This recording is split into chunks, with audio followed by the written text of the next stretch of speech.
Olá, pessoal, tudo bem? Sejam bem-vindos a mais um Ortoscast. Hoje o nosso tema é Autismo em Foco, conversando com o Coração Azul. Nós poderíamos pensar em trazer algum especialista no assunto, mas hoje a nossa jornada é muito especial e valiosa com uma mãe de autista e também profissional da saúde que pode compartilhar conosco uma experiência com uma perspectiva única. Ao longo dessa jornada, a gente vai falar sobre os desafios reais enfrentados, os direitos dos autistas e a importância de se ter profissionais preparados. Então, preparem seus corações e suas mentes para uma jornada de empatia e aprendizado. E desde já gostaria de agradecer, obrigada, Chayane, pela participação e por compartilhar conosco suas experiências. Oi, Stephanie. Olá a todos que nos ouvem, que nos veem aqui. Que alegria estar aqui compartilhando, né, um pouco do meu conhecimento sobre esse assunto que é tão importante e presente na minha vida, assim como de tantas famílias atualmente, né? Então, Chayane, poderia começar compartilhando com a gente o que é o transtorno do espectro autista e como ele se manifesta? Segundo a OMS, o transtorno do espectro autista, conhecido também pela sigla TEA, engloba uma série de características que comprometem, né, de alguma forma o indivíduo.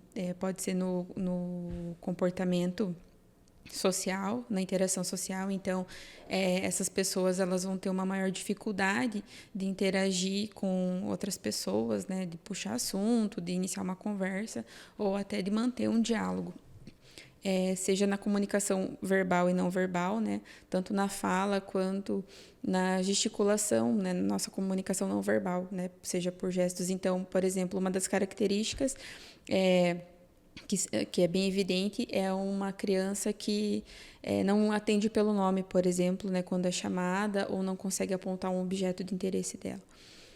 Outras características englobadas também por esse transtorno são o interesse restrito em alguma coisa específica. Isso é chamado de hiperfoco, né, o nome técnico. Quando essa criança ela tem um foco intenso e direcionado para um único interesse, seja para um desenho ou para um único objeto. Então, aquele vira um interesse às vezes, por meses ou anos dela e ela se especializa, né, naquele assunto.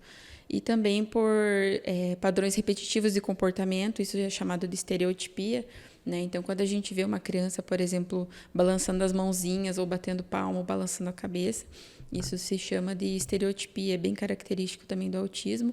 E é também uma forma de autorregulação dessa pessoa, né? Ela está buscando, às vezes ela está incomodada com os estímulos que ela está recebendo e está tentando se regular, se equilibrar internamente.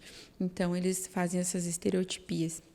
E também uma das características é a hipo ou a hipersensibilidade a estímulos sensoriais. No caso do meu filho, por exemplo, ele tem uma hipersensibilidade bem alta auditiva, né? Então, assim, os sons muito agudos ou muito altos ou muitos sons ao mesmo tempo incomodam bastante ele. Porque, diferente de nós, pessoas neurotípicas, que conseguimos, por exemplo, no trânsito, observar vários carros, os sons, escutar música, conversar tudo ao mesmo tempo, o autista ele tem essa dificuldade, né, de processar várias informações ao mesmo tempo. Então, algo que esteja superestimulando o cérebro dele pode vir a incomodar e até causar uma crise. Então, essas são algumas das características, mas nem todo indivíduo vai compartilhar de todas elas. Eles vão compartilhar algumas características, e é por isso até que se chama espectro, né? Porque não há um script no diagnóstico. Um exemplo disso é o meu filho e o meu sobrinho. Os dois são diagnosticados com TEA, mas a gente nota algumas características do diagnóstico em um que não nota no outro e vice-versa, né? Como, por exemplo, o meu sobrinho ele tem restrições alimentares, que o meu filho não tem. Em compensação, ele não tem essas hipersensibilidades auditivas e outras descargas de crise que o meu filho tem. Então, por isso que é denominado espectro. Legal.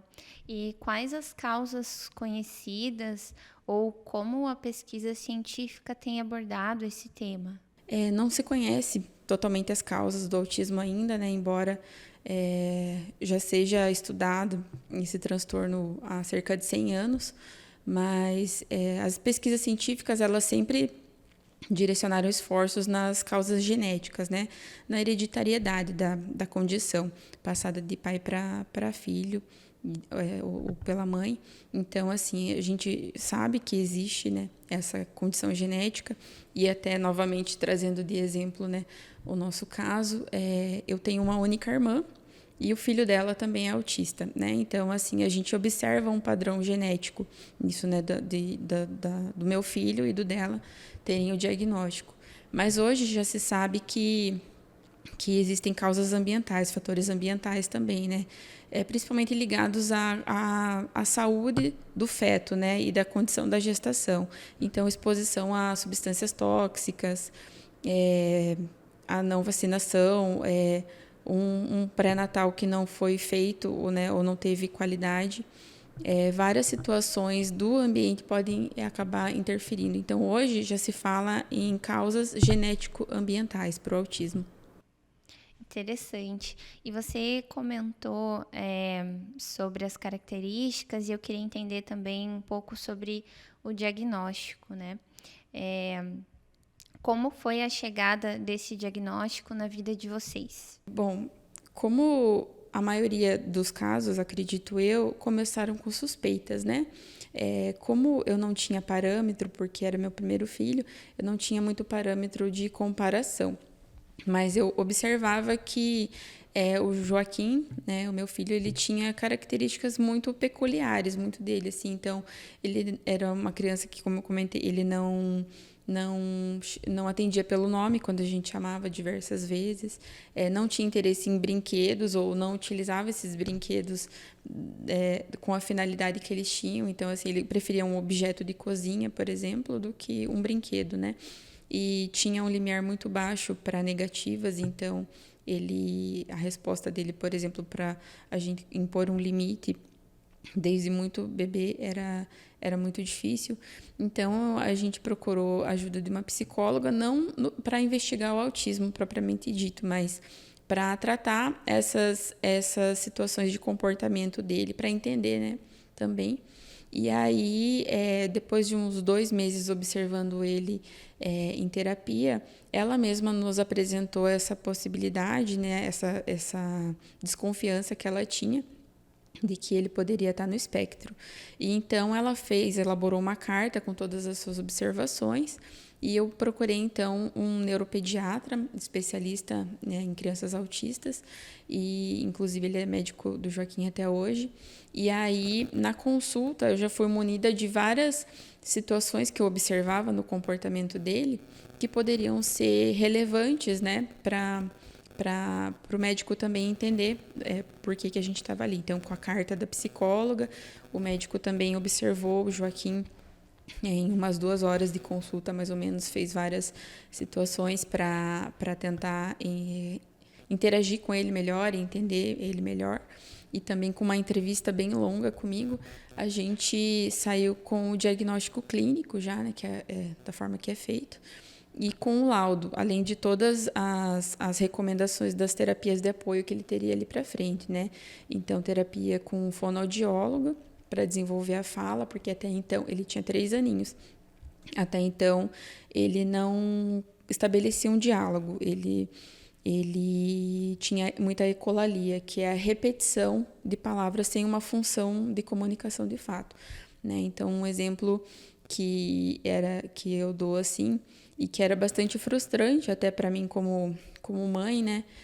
Não entender o que isso significava. Por exemplo, eu ia buscá-lo na escola e eu perguntava como tinha sido o dia dele, né? Eu vi outras crianças respondendo para os pais o que elas tinham feito, o que tinham brincado. E eu perguntava, Joaquim, como é que foi seu dia? E ele repetia, Joaquim, como é que foi seu dia? Então, assim, embora ele já falasse e tivesse em idade de desenvolver algum tipo de conversa ele não fazia isso. Então, a gente saiu já com as orientações para terapia com fonoaudiólogo, com psicólogo, né, para começar o tratamento ABA, que geralmente é o que é estabelecido para crianças autistas nesse início de diagnóstico, e com o terapeuta ocupacional para desenvolver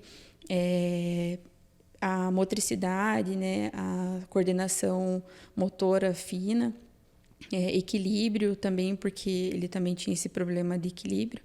Então, a gente já saiu de lá com todas essas recomendações para, de fato, começar um tratamento a partir dali, né? Sabendo que é algo que não tem cura, né? Que é crônico, mas que a partir dali a gente poderia já facilitar, né? E melhorar a vida dele com os tratamentos dos apoios nas terapias. Esse foi o processo de diagnóstico. Após isso, qual foi a sensação de vocês? Bom, foi um misto de sentimentos, né? Foi um alívio por poder dar um nome para o que meu filho tinha, né? Porque muitas vezes eu via ele em sofrimento, até por a gente não saber do que se tratava, a gente não sabia lidar. Então, né?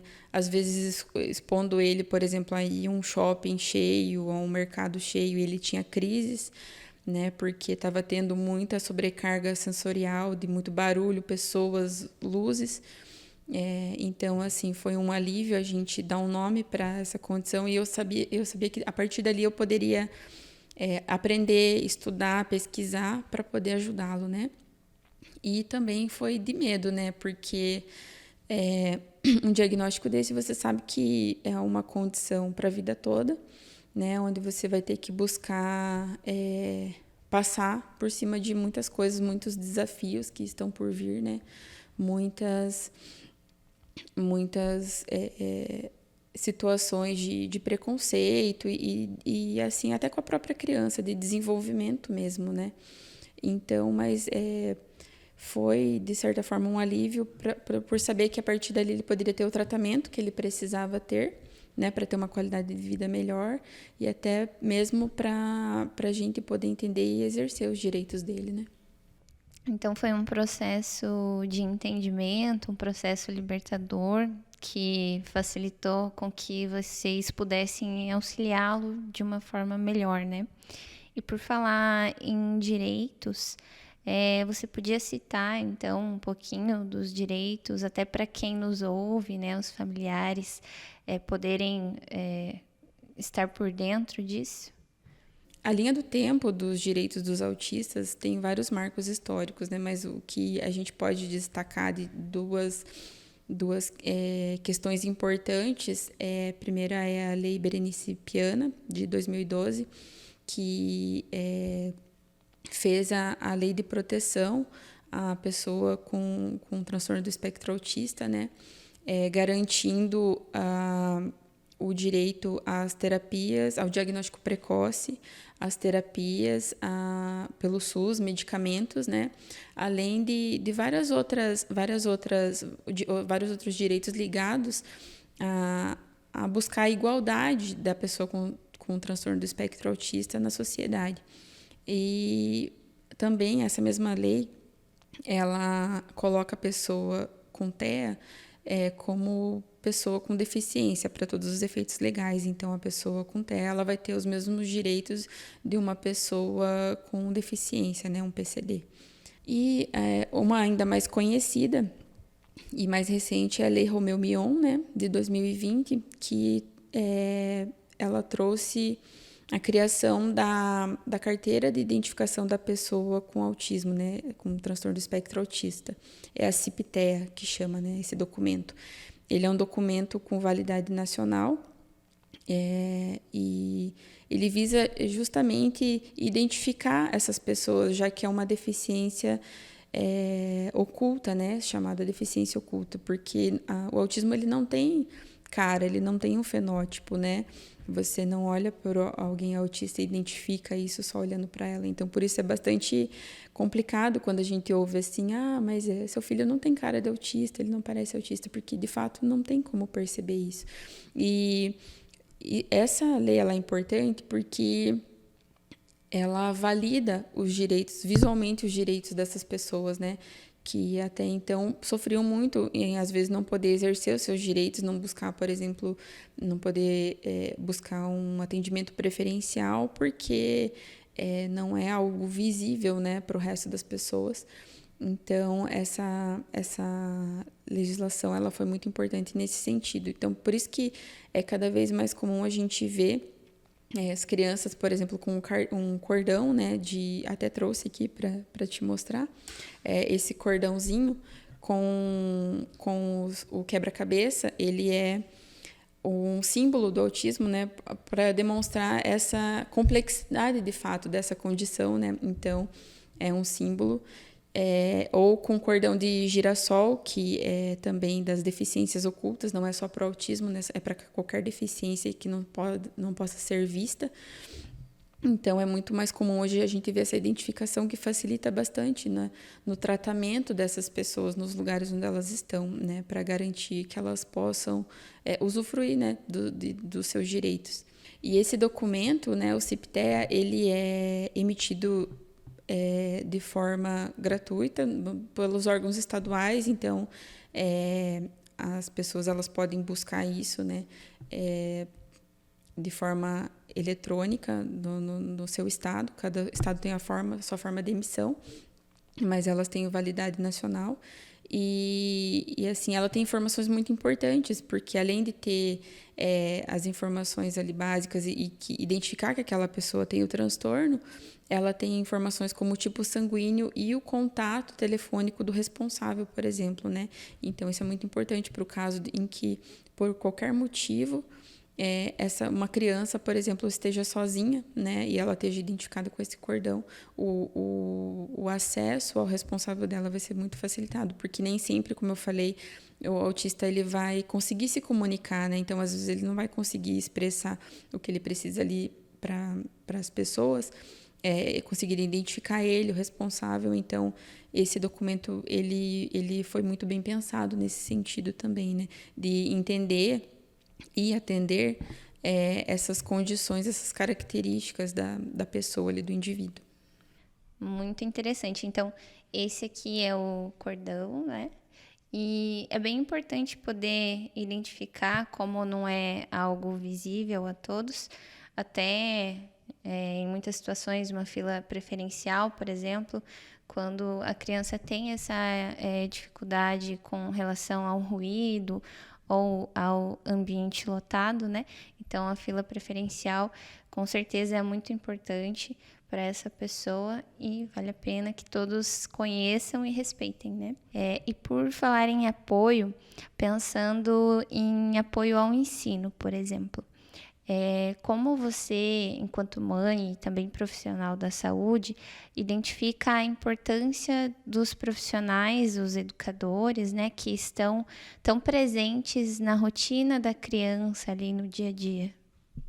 É de extrema importância, né, Stephanie? Acho que para qualquer criança, isso, os profissionais da educação já são de extrema importância no vínculo diário ali deles na escola, né? Mas para uma criança autista, isso ainda fica mais intenso. Não só os profissionais da educação, os professores, como profissionais da saúde ou de qualquer outro tipo de serviço, né? Hoje, com essa crescente demanda, é muito importante que todo mundo esteja preparado, né? A sociedade como um todo. Acho que é por isso até que a gente está aqui hoje, né? Nesse intuito de conhecimento e conscientização, porque todo mundo precisa saber um pouquinho, de fato, não só para lidar com uma pessoa com autismo, mas com qualquer outra deficiência, né?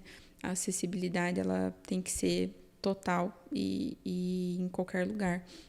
E no que tange essa situação de apoio e de acolhimento, os profissionais da educação, por exemplo, ou da saúde, eles têm uma importância muito grande, porque o autista, e assim eu falo pela minha experiência com meu filho, eles têm uma dificuldade de criar um vínculo, né? Então, assim, eles não conseguem confiar ou, às vezes, atender uma demanda se eles não criarem um vínculo com aquela pessoa. Seja com o terapeuta, seja com o professor, seja onde for. Então, é necessário estabelecer isso, né? E o preparo dessas pessoas é muito importante, tanto para a criança, para o indivíduo com autismo, quanto para a família, né? Eu tenho um exemplo assim muito claro disso com o meu sobrinho. Dois exemplos muito distintos, sendo ele um bom e um ruim.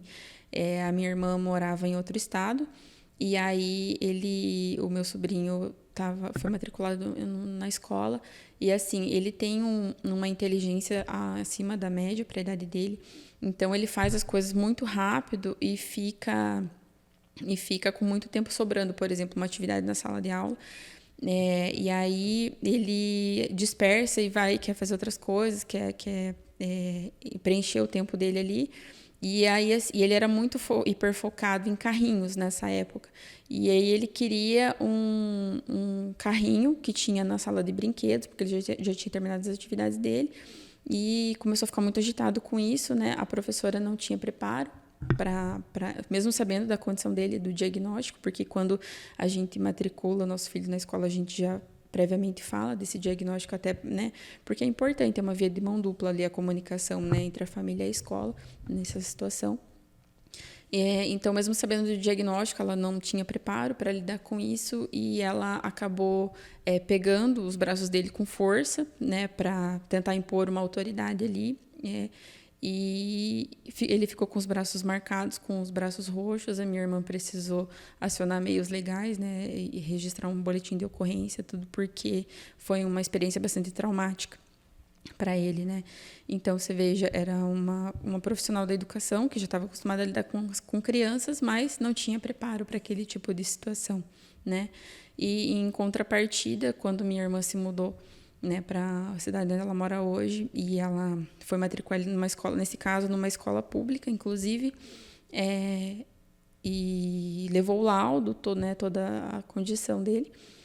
O coordenador chamou ela para tranquilizá-la, para perguntar o que ele poderia fazer, do que o Gabriel gostava, o que ele não gostava, para conhecer de fato aquela criança e saber como que no dia a dia, fossem situações assim de crise ou não, como que eles poderiam, tanto a professora como a equipe pedagógica poderia fazer para lidar bem com ele e fazer ele ter um tempo de qualidade dentro da escola, né? Então ela se sentiu acolhida, se sentiu que ela poderia deixar o filho dela ali todos os dias de forma tranquila, porque aquela equipe estava preparada, né? Isso faz toda a diferença. E não só na escola, quando a gente vai também ao hospital e você identifica teu filho como autista e você tem um atendimento com uma pessoa preparada para receber. Eu fui levar meu filho para coletar sangue, né? E eu identificá-lo fez diferença, assim, da forma que ele foi tratada. A coletadora, ela buscou primeiro ter um vínculo antes de só vir e fazer o procedimento, sabe? Então, assim, não se ateve, eu tenho que fazer isso rápido, né? Porque tem o próximo paciente. Entendeu? Teve empatia, né? Acho que essa é a grande palavra. Teve empatia por entender a situação dele ali e como ele precisaria de um atendimento diferenciado. Então, foi a primeira vez que ele precisou fazer isso e eu estava bastante nervosa. A gente sempre fica nervosa quando tem algo novo para eles fazerem, porque eles são muito apegados à rotina. Então, não dá para falar, não dá para simplesmente acontecer. Eles podem entrar em crise a qualquer momento se faz isso. Tem que ter todo um preparo. Então, é isso, né? A comunicação e a empatia fazem toda a diferença nesse processo. E eu queria entender também contigo quais foram os principais desafios que você enfrentou e que você pode compartilhar com a gente. Bom, os desafios, eles são diversos e constantes, né? Como eu falei, desde antes do diagnóstico, né? Já eram os desafios de tentar entender aquele comportamento. E depois do diagnóstico, até hoje, assim, e vai continuar tendo, eu separo, geralmente, em desafios internos e externos, né? Os internos são da própria evolução da criança, né? Falando especificamente do meu filho. O desenvolvimento cognitivo e emocional dele, né? Então, assim, é um desafio, porque é um indivíduo diferente dos demais, é uma criança diferente das outras, então o tempo dele de fazer, ou de aprender, ou de perceber algo é diferente. Então, tem esses desafios e emocional, principalmente, porque cada dia é uma surpresa, sabe? Eu nunca sei se eu vou buscar ele na escola, ele vai estar num dia tranquilo, ou se algo naquele ínterim vai desencadear uma crise, né, em que ele vai perder totalmente o controle das emoções e a gente vai ter que lidar com aquilo, né? E assim, uma condição de sofrimento, né? Porque se a gente que é adulto já tem às vezes dificuldade de, né, buscar o equilíbrio de um dia difícil, de estar cansado, certas emoções ali, imagine para uma criança dentro dessa condição. Então, tem esses desafios que são muito intensos, cansativo, né? Tem até uma pesquisa da Genial Care, que é uma health tech voltada para o suporte para pessoas com TEA, que tem uma pesquisa que se chama Cuidando de Quem Cuida. Então, ela traz justamente isso, da questão da família, dos responsáveis, quem está em volta dessa pessoa com autismo, né?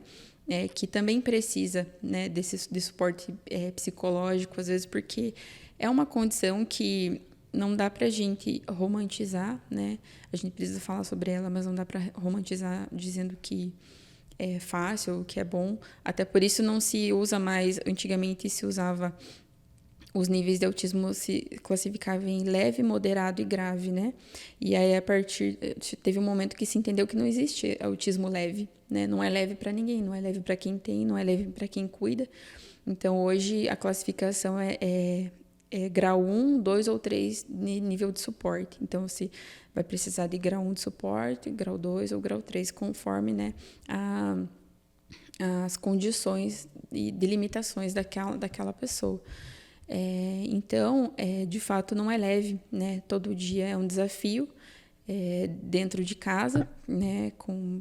Para ajudar essa criança a se desenvolver e para também estar bem, para dar suporte para ela, suporte emocional e financeiro e tudo mais, né? Que a gente precisa. E também os desafios externos, né? Que também são igualmente constantes e podem ser bastante dolorosos também, que é aquilo que a gente estava conversando, das pessoas precisarem entender um pouco mais sobre essa condição, né? Então, muitas pessoas não sabem o que uma pessoa autista tem, como ela se comporta. Então, é muito difícil essa questão. E até aquilo que a gente estava conversando do autismo, ele não tem cara, né? Então, isso também é um desafio. E a gente já até abordou isso. Eu falo, assim, que isso está diretamente vinculado ao preconceito, né? Porque, por exemplo, uma pessoa com deficiência física, é aparente, um cadeirante, por exemplo, ela já vai conseguir garantir alguns dos seus direitos, porque as outras pessoas estão vendo, então as outras pessoas naturalmente vão ter um pouco mais de empatia. Mas com essa questão do autismo que não se vê, essa deficiência, né, esse transtorno, essa condição, é muito mais difícil. Então, assim, a gente acaba estando exposto a um preconceito que não deveria, sabe? E aconteceu até recente uma situação comigo e com meu filho, da gente estar no caixa preferencial do supermercado. Eu fui com ele e ele já estava agitado, obviamente, como quase todas as vezes, né? Já cansado do dia da escola, né? Todo e já tinha tido vários estímulos ali, usado a cabecinha dele já o dia todo. E aí eu precisei passar no mercado com ele. A gente estava na fila preferencial, né? E um senhor chegou e questionou por que eu estava naquela fila se o meu filho não era de colo. E falou que era fila de idosos. Eu falei, olha, essa é fila preferencial, não especificamente de idosos. E o meu filho tem autismo, a gente tem direito de estar aqui. E aí ele ficou todo sem graça, falou assim, não, eu tava brincando e tal. E aí você se vê tendo que dar uma explicação, né, sobre a situação do porquê que você está ali, né? E assim, e aí meu filho ficou olhando porque a abordagem foi um pouco mais incisiva, sabe, do que isso. Foi uma situação bem complicada, assim. Mas é só um exemplo de tudo que a gente tem que lidar no dia, né? Das pessoas não entenderem ou quererem ficar buscando essas explicações que não são devidas a elas. E aí a gente se sente expondo a criança ali de forma desnecessária, né? Falando de uma condição de saúde dela, que não seria necessário se as pessoas tivessem um pouco de conhecimento ou de empatia mesmo, né? De empatia. Eu acho que eu volto sempre nessa palavra porque acho que muito preconceito não existiria se tivesse um pouco mais de empatia, né? Então, tem esses desafios também, sabe? De a gente fazer os outros entenderem a condição dele, né? E eu falo dos adultos mesmo, porque as crianças lidam muito melhor com isso, né? Eu vejo pelos coleguinhas da escola dele, mesmo percebendo que ele tem características diferentes, assim, a gente não tem nenhuma situação de problemas, assim, sabe? Então, eu vejo que é algo muito mais enraizado na cultura dos adultos, principalmente, que a gente precisa tirar, né? Parar de dar esse estigma para a pessoa com autismo, né? Então, são diversos desafios, né? E você tem alguma dica para quem esteja enfrentando um desafio parecido? Olha, eu acho que falar em dica, assim, eu acho que é o que eu falo para mim mesma todos os dias, sabe? É perseverar, porque a gente precisa ser a força deles ali, né? Quando eles não puderem ser. Então, acho que a principal dica é conhecer a situação da pessoa, né? Eu digo assim, falando de filho, por exemplo, se alguém que tem um filho com autismo, conhecer, saber o que esperar, né? Saber acolher quando estiver numa crise, isso é muito importante. Às vezes a gente não sabe o que fazer porque são crises muito difíceis, né? E às vezes eles atentam contra eles mesmos, né? Ou contra as outras pessoas, por não conseguirem ter aquela autonomia emocional. Então é muito difícil e a gente tem que estar, na medida do possível, preparado e bem para lidar com aquilo, né? Para acolher essa criança, para mostrar para ela que aquele momento ele vai passar, infelizmente vai vir de novo em outro momento e a gente precisa estar preparado, então, e conhecer o seu filho, né? Conhecer essa pessoa que tem essa condição, conhecer os direitos dela é muito importante, né? Porque a gente, em situações como essa, por exemplo, que aconteceu comigo, ou que aconteceu com meu sobrinho e minha irmã foi atrás dos direitos dele, a gente não pode se calar, né?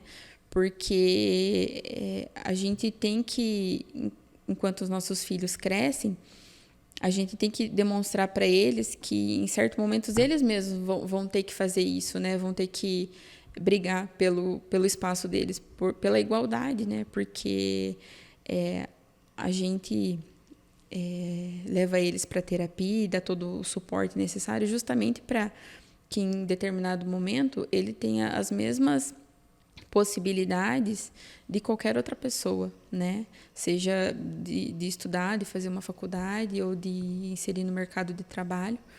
Então, a minha dica é essa, de conhecer as condições do teu filho, da pessoa né, que você tem próximo, e conhecer os direitos dela e fazer eles valerem, né? Porque a gente tem que ser o dobro, o triplo mais forte nesse sentido. E ser a força deles mesmo quando eles não conseguem ser. Muito bacana. Muito obrigada por ter compartilhado com a gente as suas experiências, o seu conhecimento, né, e a sua perspectiva sobre o autismo. E também obrigada a todo mundo por nos acompanhar para contribuir com um mundo mais inclusivo e empático. Eu que agradeço, Stephanie, estar aqui hoje, né? Poder falar desse assunto. Esse espaço foi é de suma importância, né? Eu acho que qualquer oportunidade da gente semear um pouquinho de conhecimento é válido, né? Nessa luta diária, como eu falei. Porque eu acho que no mundo que já existe tanto preconceito, tanta crueldade, a gente pode escolher, né? Ter um pouquinho mais de empatia, ter um pouquinho mais de respeito, porque já é uma carga tão grande para quem vive isso, né? Ter que lidar com os desafios diários, como eu falei, os desafios internos, né? De todo dia um pouquinho de evolução, todo dia algo novo ali para ter que lidar. Então, se a gente pode fazer essa escolha de aprender um pouquinho mais, de conhecer um pouquinho mais, de saber qual é o meu papel como cidadão, como pessoa nisso tudo, né? É de respeitar, é de ter empatia, é de se colocar no lugar do outro. Então, acho que se você escolhe isso, você já está fazendo muito, né, pelo outro. Então, eu agradeço esse espaço de poder estar aqui hoje e falar disso e trazer um pouquinho dessa vivência, porque muitas pessoas não têm nenhum autista por perto, né? Realmente não sabem como é a vida, né, diária disso, e compartilhar essa realidade é muito importante para a gente se pôr no lugar do outro também. Agradeço, então, esse espaço que vocês deram para trazer uma visão, né, para colocar em pauta esse assunto tão importante. A sua jornada é bastante inspiradora para nós, então a gente fica muito feliz de poder conversar sobre isso. Pessoal, continuem nos acompanhando para os próximos episódios do Ortoscast, com temas assim de grande relevância, como foi hoje. Muito obrigada. Tchau, tchau.